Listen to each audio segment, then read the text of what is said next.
Hello, hello, hello, je suis Julie Tenengwe, votre juriste avérée. Mes délices de droit, j'espère que vous allez bien. Quant à moi, je vais très très bien par la grâce de Dieu. Je viens humblement cet après-midi aborder un pan de droit qui fait partie de notre ADN, mais dont l'intérêt n'est pas souvent connu de tous. Il s'agit, je vais parler ici du droit naturel et par la même occasion, je vais établir la différence entre le droit naturel et le droit positif. Ce qu'il faut déjà comprendre, c'est que le droit naturel est l'ensemble des droits que possède un être humain de par sa condition humaine, de par sa nature humaine et non du fait qu'il soit dans une société. Il s'agit bien évidemment des droits fondamentaux de l'homme. Pour citer quelques-uns, je vais parler du droit à la vie, du droit à la liberté, du droit à la sécurité, du droit à la non-discrimination. Bref, la liste est loin d'être exhaustive. En effet, dans plusieurs pans de la vie, on peut retrouver les droits fondamentaux de l'homme également. Je vais prendre quelques exemples au niveau de la santé, le droit à la santé.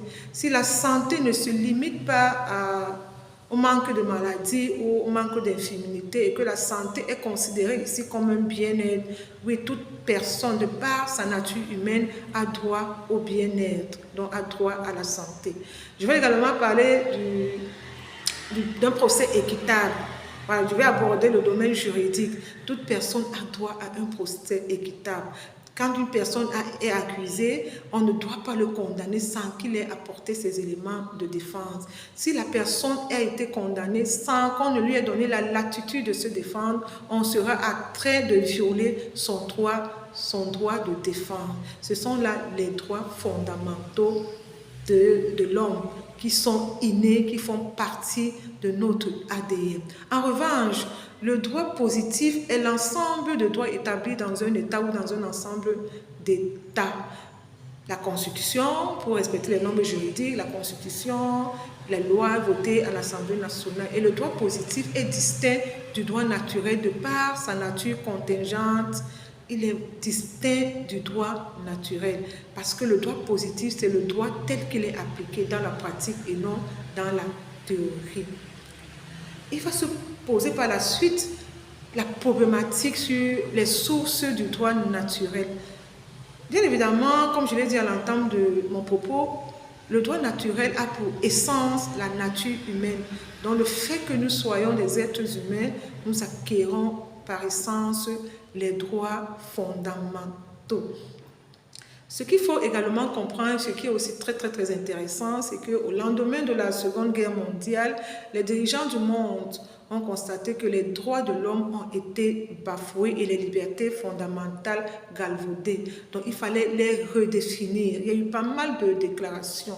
La première déclaration est la Charte des Nations Unies adoptée par l'Organisation des Nations Unies en 1945, auquel tous les pays membres des Nations Unies ont ratifié. La deuxième déclaration est la fameuse Déclaration universelle des droits de l'homme adoptée en 1948, auquel tous les pays membres de l'Organisation des Nations Unies ont également ratifié. Après ça, il s'en est suivi pas mal de pactes. Nous avons, par exemple, le pacte africaine, la charte africaine sur les droits de l'homme qui redéfinit également les droits fondamentaux de l'homme. Ce qui est aussi très intéressant, c'est que ces droits ont été repris dans les lois nationales.